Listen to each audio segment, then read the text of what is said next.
this video I'm going to show you how you can use granny stitch to create your own blankets and cushions. Hello, my name's Karen Stangram and welcome to Conquer Crochet, the channel for tips, tricks and techniques for conquering your crochet. Everything I talk about in today's video will be linked in the descriptions below. And if you're new here, please consider subscribing and hitting the notification bell so you don't miss a single stitch.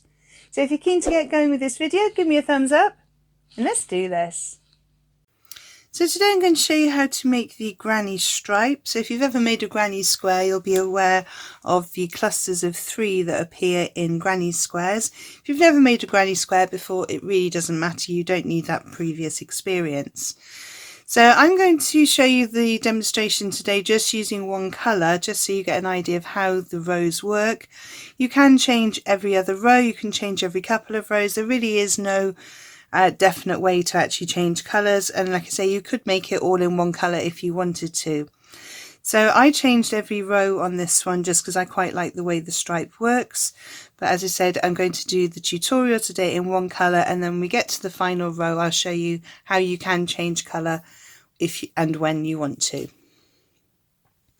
So for the sample that I have here, I used 3 different colours, and for those of you who are interested in which colours I've used, this is the Stylecraft Aran, and this is the colourway Lavender, Fondant and Sage. The Lavender, Fondant and Sage. So you're going to need your yarn. As I said, today we're just going to use one colour, so I'm just going to put those 2 aside for now. You're also going to need your hook. Because I'm using an Aran weight, I'm using a 5mm hook. That's the one suggested on the yarn label. I'm going to have my scissors to cut off my ends, and I'm going to have my needle for sewing in my ends.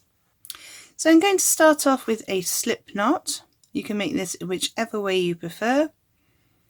And we need to make a foundation row of chains. Now you need to make your chains in multiples of 3. So for this tutorial I'm just going to do a multiple of 3 adding up to 24. You can make yours as long as you want. So we yarn over, pull through, yarn over, pull through.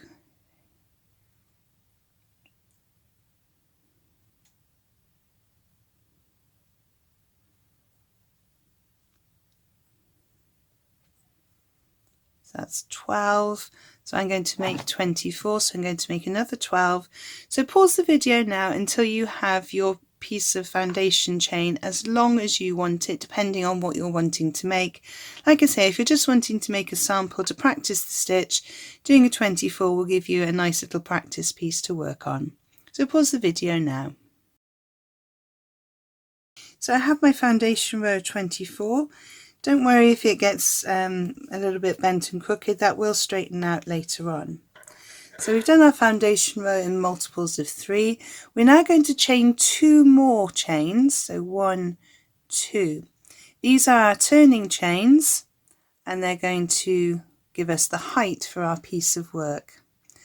So our first row is very simple. We're just going to double crochet, that's UK terminology, that's single crochet in US terminology.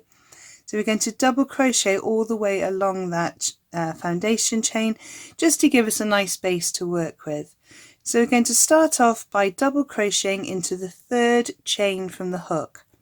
So we don't count the one on the hook, we go 1, 2, 3.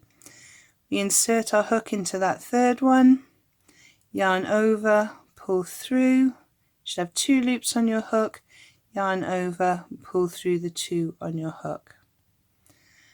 Into the next chain, insert, yarn over, pull through, yarn over, pull through those 2 loops. Insert, yarn over, pull through the 2 on your hook.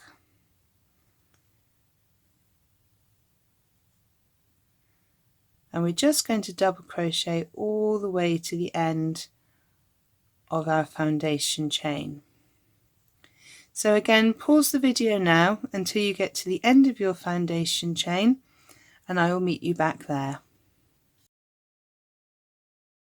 So I'm coming up to the end of my foundation row double crochets, so just got 2 more stitches to double crochet into.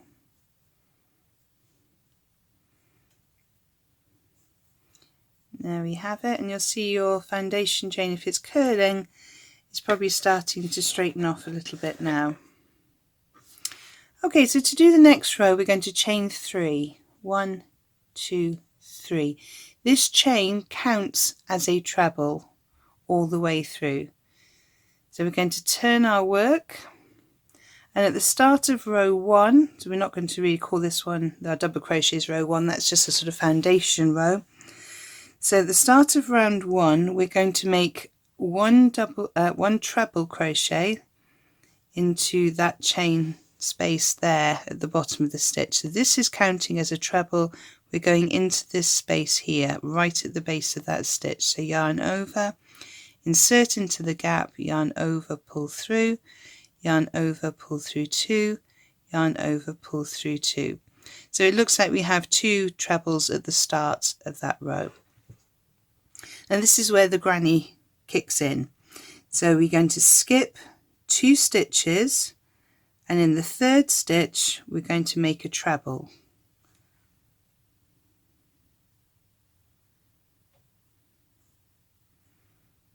And then we're going to make another treble in the same stitch, and we're going to make a 3rd treble in the same stitch. So we have our 2 trebles to start with, we skip 2 stitches, then we do our cluster of 3 trebles in the next stitch.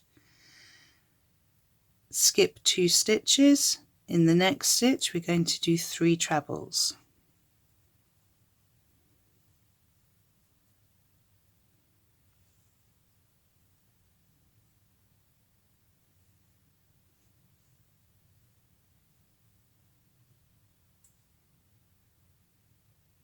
Skip 2 stitches, in the next stitch we're going to do 3 trebles. So skip, skip, crochet. And we're going to carry this pattern along all the way down our row. So it's a pattern of 3 trebles, skip 2 stitches, 3 trebles. So pause the video now and come back to me when you get to the end of your row, just before the end, and I'll show you how we start the next row. Okay, so I'm coming up to the end of this row now. I should have 3 stitches, 1, 2, and the one at the top of this chain space here. So we're going to skip these 2 and we're going to crochet into the top of that 3 chain. Now we started the row off with 2 trebles. We're going to finish the row off with 2 trebles. So into the top of that chain space, so skip, skip, and into this stitch here, we're going to make 2 trebles. So that's 1, and in the same space the second treble. So there we finished our first row.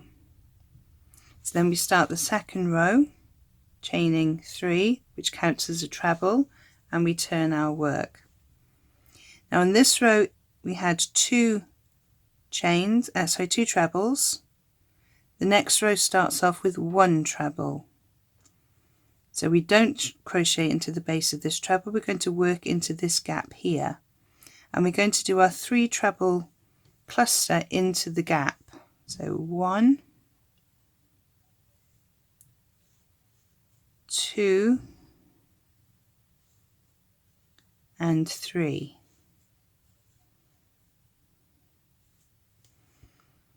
Now we don't chain any spaces in between, we just travel straight over the yarn over, insert, pull the yarn through, yarn over through 2, yarn over through 2. So making another 3 cluster in that next space.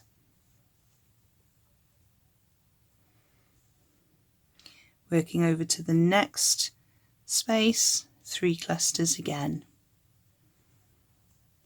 And we carry this pattern on, crocheting into those spaces with our 3 clusters all the way along the row until we get to just before the end. So when you get to your last 3 trebles in that last space, restart the video and I can show you how we start the next row. So pause the video now and complete your row with your 3 treble clusters.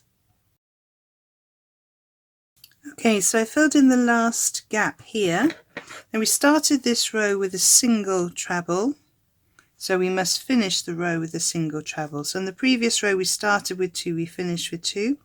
This row we start with 1, we finish with 1. And we're going to do that single treble into the top of this 3 chain from the previous round. So 1, 2, 3, treble, insert the stitch, yarn over, pull through, yarn over, pull through 2, yarn over, pull through 2. So that's finished that round there. Then we're going to chain 3, 1, 2, 3, and turn our work.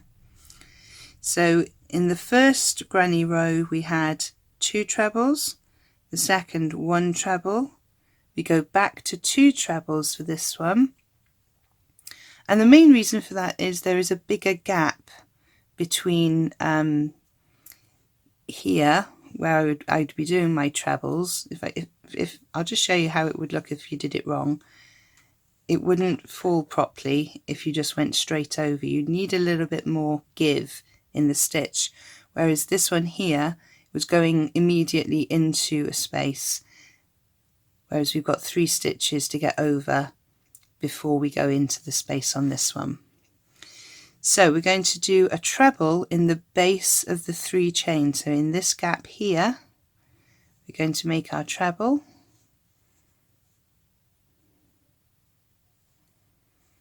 then we can start the grannies doing our 3 treble clusters into those spaces.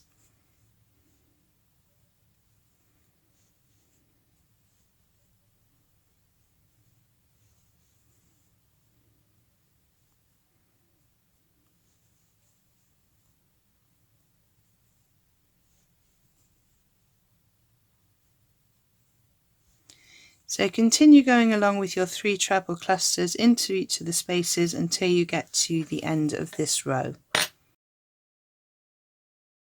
Okay, so I'm coming up to the end of my row. So I started with 2 trebles at the start of this row, so I must finish with 2 trebles at the end of the row. So I'm going into the top of that 3 chain with my 2 trebles. So that's 1 and then 2. Now there are different ways that you can change colour. You can pull through, instead of pulling through the purple here, you could pull through a new colour and then tie off.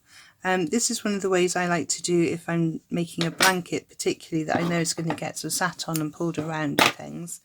So I'm going to finish off with that colour and I'm then going to join my next colour. So I'm going to join my next colour by making a slip knot. Again, you can make that in whichever way you prefer. Picking up my worked piece of yarn and going into where this was the last stitch that I made, so I'm going to insert my hook into that last stitch through both parts of the stitch and insert the slip knot back onto my hook. Tighten it up as you need to. I'm going to pull that through and chain 1 and pull that tight. Okay, so the next row starts off with a 3 chain, so we have 1 already. 1, 2, 3. I'm going to turn my work. So we had 2 trebles in the last row, which means we're only going to have 1 treble in the start of this row. And so same before, we don't have so far to go on this row, so we can go straight in to that space. So we're going to do our 3 trebles into that space there. 1, 2, and 3. Then we're going over to the next space. 1, 2, 3. And we're just going to carry on all the way down the row with our 3 trebles in the clusters into each of those spaces to make our granny stripe blanket. Now, as I said before, you don't need to worry about how you change colours, when you change colours. any sort of stripe combination. You might want 2 rows of a colour, then 2 rows of another colour. You might want to do 3 rows of a colour, then 1 row of a different colour, and then 3 rows of the first colour, then 1 row of the next colour. All depends what you're making, what yarn you already have, and who you're making it for. So I'm just quickly going down to the end of this row.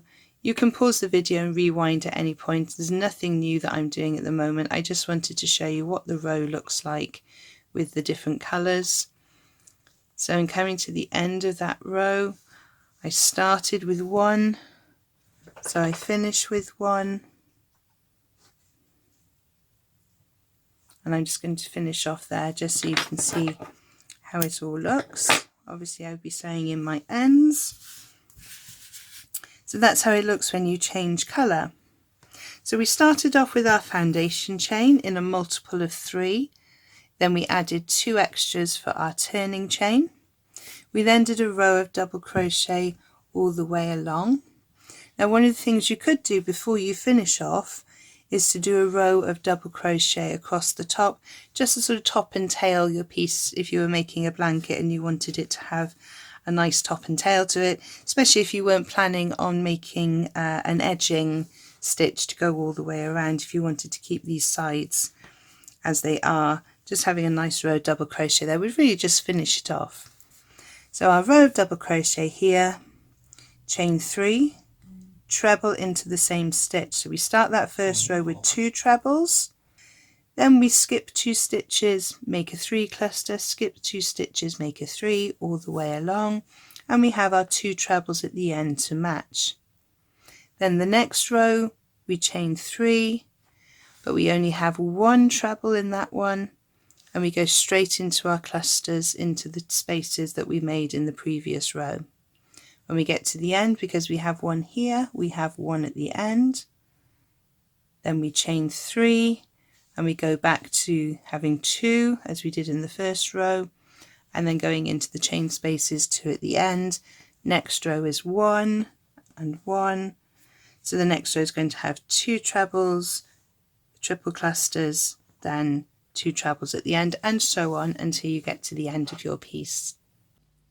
I really hope you found today's tutorial useful. If there are any information that you need to find out about this video, have a look in the descriptions below where I post all the links to any freebies and other videos I think you might find useful. Don't forget, if you have enjoyed this video, to give me a thumbs up below. Don't forget also to subscribe and hit the notification bell if you've enjoyed it and you'd like to see more of my tutorial videos. There are 2 other videos on screen to help you on your crochet journey, and I will see you over there. Thank you so much for joining me on this one, and happy hooking!